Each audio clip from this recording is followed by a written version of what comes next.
तो आज की डेस्टिनेशन होने वाली है बहुत ही best and beautiful, so the best hiking point of Jabarkhet, and this place distance approx 4 kilometer from the Mussoorie. When you reach here, first to take a entry and pay some charges for roaming around the jungle and guidance according to your need.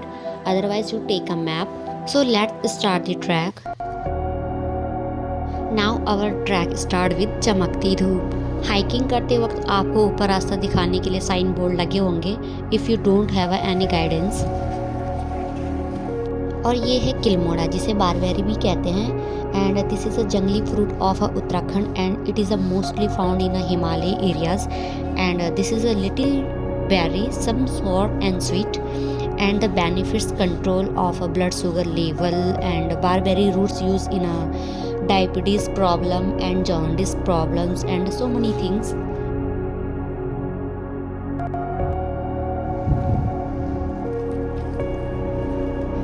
और ये है agave American, जिसे century plant भी कहते हैं, और ये mostly USA और मैक्सिको में होता है, और इसका जो यूज़ किया जाता है सो मनी टाइप्स ऑफ मेडिसिन के लिए होता है।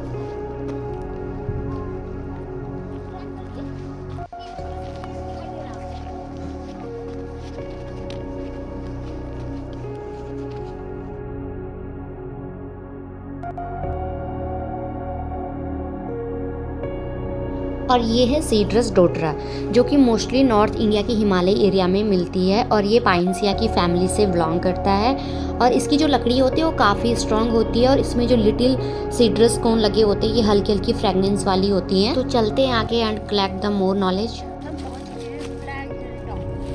पहले आप जब यहाँ पे पहुँचेंगे तो आपके लिए इंस्ट्रक्शन दिए गए हैं, आप ज़रूर इनको फॉलो करें और हमारी जो प्रकृति है उसके साथ छेड़छाड़ ना करें, उसको साफ और स्वच्छ बनाए रखें, हमारा उसमें साथ दें। और तो जबरखेत से हम ऊपर चढ़े थे, तो ये ज़्यादा नहीं है, 1 किलोमीटर की चढ़ाई पर है। बहुत इजी ट्रैक आप कर सकते हो, बहुत सुंदर है, बहुत ज़्यादा खूबसूरत है, यहाँ पे आके आप देख सकते हैं। तो चलते हैं आगे। पहुँच चुके हैं लोन ओक के पास, जहाँ आप देख सकते हैं सारा बांझी के पेड़ हैं।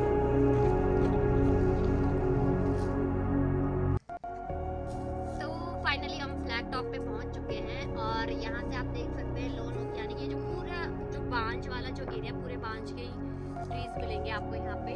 और लेपर्ड ट्रेल है, और नेक्स्ट है आपका क्रिस्टल, वो है ऊपर की तरफ जहाँ से हम ऊपर से होके आए, पूरी चोटी चढ़ के आए, और नीचे है लेपर्ड ट्री, नीचे जो रास्ता जा रहा है इधर से।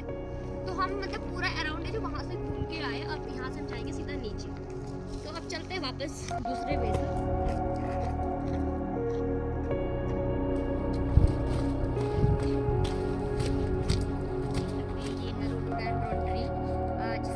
बता रही थी आपको, बुरास का पेड़, इसमें बहुत सारे मतलब बुरास लगते हैं, उसके फ्लावर्स लगते हैं, बहुत बड़े बड़े फ्लावर लगते हैं, कहीं कहीं अभी लग भी रखे हैं, अगर नीचे मुझे देखने को मिलेंगे तो मैं आपको ज़रूर बताऊंगी। तो चलते हैं फिर आगे। और ये है पाइन ट्री का पाइन कोन, और पाइन ट्री कुछ इस तरह से दिख रहा है, ये ऊपर आप देख सकते हैं, मतलब काफ़ी हाइट पे होता है ये, और ये मोस्टली जो पहाड़ी वाला जो हाइट वाला जो एरिया होता है वहाँ देखने को मिलता है, ये प्लेन्स में आपको देखने को नहीं मिलेगा। और ये जो पाइन कोन है इसके अंदर ना बहुत छोटे छोटे सीड्स होते हैं, जिनको आपने बचपन में बहुत खाया भी होगा, जिसके बारे में खासकर जो पहाड़ी जो बच्चे होते हैं, जो पहाड़ी लोग होते हैं, उसके बारे में वो लोग इसके बारे में जानते हैं। और आपने देखा भी होगा लोग इसका डेकोरेशन के लिए भी इसका यूज़ करते हैं अपने घरों में। मोस्टली हम इसका यूज़ करते हैं जब क्रिसमस जब आता है, उस टाइम पे हम इसका यूज़ करते हैं। तो चलते नेक्स्ट एक्सप्लोर करते हैं पूरे जंगल को। और ये है अफ्रीकन बॉक्स वुड प्लांट, जिसे गांव में लोग यूज़ करते हैं ब्रूम्स के लिए, यानी कि झाड़ू के लिए, और इसे पहाड़ी लैंग्वेज में, यानी कि उत्तराखंड की जो पहाड़ी लैंग्वेज है उसमें इसको बोला जाता है झिंझरू। और इसमें जो छोटी छोटी बेरीज लगी हैं, so it is not a eatable, तो इसे कभी ट्राई मत करना खाने के लिए। और ये है वाइल्ड बेरी का प्लांट, जिसे हमारे गढ़वाल में, मतलब हमारे उत्तराखंड में इसको हिजर बोला जाता है, आपने सुना होगा। इससे भी बहुत सारी जड़ी बूटियाँ बनाई जाती हैं, बहुत सारे कांटे भी होते हैं, तो वाइल्ड बेरी को निकालना थोड़ा टफ होता है, जिसे हम खाते हैं। तो जब भी आप कभी आए तो इनको बड़ी इजीली और सॉफ्टली निकालें। और जो ये ट्री है, it just look like a cedar tree. आपने सीडर ट्री तो देखी होगी, देवदार के पेड़ बड़े हाइट पे होते हैं, इसकी हाइट थोड़ी कम है, बट ये उसी की ब्रीड है, वो सीडर ट्री की ब्रीड है ये। ये मोस्टली सबसे हाईएस्ट वाले एरियाज होते हैं, जैसे हमारा हिमालयी वाला एरिया हो गया। और इसकी जो ऊपर की जो चोटी है वो नुकीली होने का एक रीज़न है कि जो बर्फ़ गिरती है तो इजीली इसके ऊपर से स्लाइड हो जाती है। और अब हम दूसरे वे से आ चुके हैं, यानी कि हम रिटर्न हो रहे हैं। और ये है यहाँ पे आसपास विश्राम गृह, जहाँ पे आप बैठते हैं और यहाँ पे बैठ के आप प्रकृति को फील कर सकते हैं, जो भी प्रकृति प्रेमी है।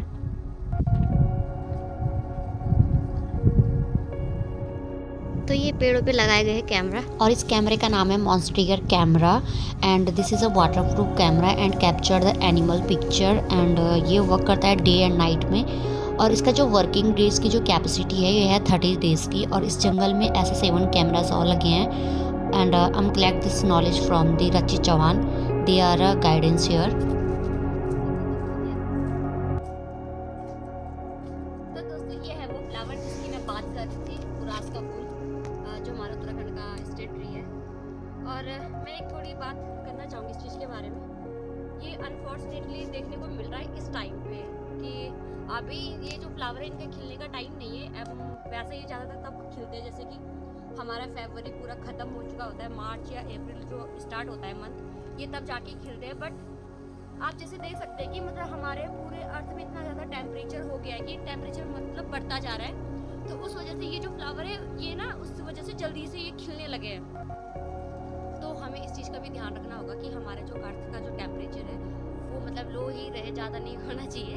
और तो हमें अपनी प्रकृति का ध्यान रखना चाहिए। तो जो फूल है इसका बनता है जूस, और इससे बनाई जाती है बहुत सारी जड़ी बूटियाँ, और इससे जो जूस बनाया जाता है ये हेल्थ के लिए बहुत अच्छा होता है, और ख़ास करके जिनको हार्ट की प्रॉब्लम होती है उस चीज़ के लिए भी बहुत अच्छा होता है। और ये हमारा जो ब्लड होता है, ब्लड सर्कुलेशन के लिए भी बहुत अच्छा जूस होता है इसका। बुरास का फूल का बनाते हैं हम अपने गांव में राईमुड़ी, सबने खाई होगी राईमुड़ी। इनके जो फ्लावर है इसको बाहर निकाल के, और ये निकाला मैंने बुरास की फूल, और ये खाने में बड़े खट्टे और मीठे होते हैं। ये बहुत ज़्यादा कलर भी छोड़ते हैं, ऐसे निकालते हैं इसके बारे में आपने सुना होगा, बर्न बोलते हैं इसको।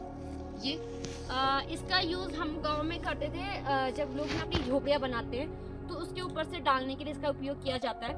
इससे ये होता है कि मतलब आपका जो रूम रहता है ना वो गर्मियों में ठंडा रहता है, ठंड में गर्म रहता है। और ना दोस्तों अब आपको दिखाई दे रहे हैं कि बहुत हाइट पे जो पहुंचे हुए हैं ये सारे हैं सीडर ट्री, जिनकी हाइट होती है 350-100 मीटर्स होती है। और ये मोस्टली वैसे इनकी जो ज़्यादातर जो संख्या होती है वो हमारा जो हिमालयी वाला जो रेंज है वहाँ पर है। यहाँ पर भी है क्योंकि यहाँ पे ठंडा है। ये मोस्टली जहाँ पे ठंडा वाला जो एरिया होता है वहाँ पे ये देखने को मिलते हैं।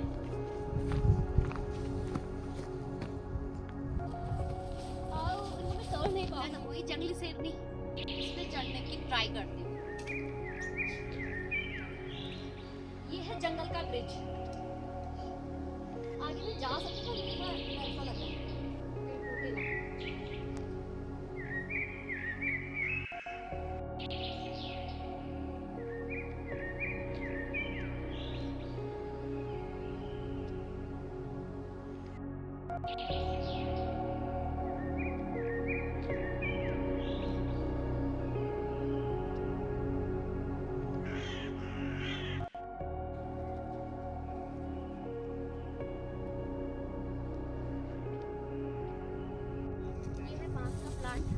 और इसकी जो लीफ है, जब भी आपके हाथ में कोई चोट लगती है या फिर आपका हाथ कट जाए और ब्लड निकल रहा है तो इसका पूरा ऐसे दबा के इसका रस निकाला जाता है। जहाँ पे आपकी चोट लगी हुई तो इसका रस वहाँ पे डाला जाता है, जिससे आपका जो ब्लड निकल रहा होता है वो कम हो जाता है निकलना, और बहुत जल्दी वो जो घाव पड़ता है वो बहुत जल्दी ठीक हो जाता है। तो ये हमारे पहाड़ों में ही देखने को मिलता है। और ये है रिंगाल, इसकी बनाई जाती है टोकरियाँ, और बहुत सारी जो थोड़ा मोटी होती है तो लोग उसका ना घरों में भी इसका यूज़ करते हैं, मतलब घर की जो वॉल होती है उसके लिए लोग इसका यूटिलाइज़ करते हैं इस तरह से। और इसमें बहुत सारी ग्रीन ग्रासेस लगी हुई हैं। और इसका जो यूज़ किया जाता सबसे पहले जो लोग थे इसका ना लिखने में, हैंड राइटिंग में इसका यूज़ किया जाता, क्योंकि कहा जाता है कि उस टाइम पे जब इससे लिखा जाता है तो हैंड राइटिंग बहुत अच्छी होती है। आपने इसका यूज़ किया होगा, कलम जिसे बोलते थे। और रिंगाल इसे पहाड़ी लैंग्वेज या लोकल लैंग्वेज में कहते हैं, वैसे इसे बैम्बूज कहते हैं। तो फाइनली हमने ढूंढ ही लिया वाटर पॉन्ड, जिसकी अब बहुत ज़रूरत थी। छोटा सा वाटर पॉन्ड, और यहाँ से निकल रही छोटी सी वाटर वेव, ये वाली बहुत छोटी है। तो अगर पानी पीना है तो उसके लिए हमें कुछ ना कुछ ऐसी चीज़ लगानी पड़ेगी जिससे हम पानी पी सकें। तो अभी तो ऐसी कुछ चीज़ है नहीं हमारे पास, तो हम यहाँ पे यूज़ करेंगे लीफ। छोटी सी लीफ लगाई मैंने जिससे पानी हमारे हाथ में आ सके और पानी पीने में इजी। ये हैं जंगली जानवर लंगूर, जैसे बंदर होते हैं वैसे। आपने एक चीज़ नोटिस की होगी, लंगूर जो होते हैं ना, ये खासकर जो शांत जगह होती है ना, वैसी जगह रहना पसंद करते हैं। जबकि बंदर इनसे बहुत ही ज़्यादा डिफरेंट होते हैं, वो जैसे क्राउडी वाली जगह होती है वहाँ पे रहना ज़्यादा पसंद करते हैं।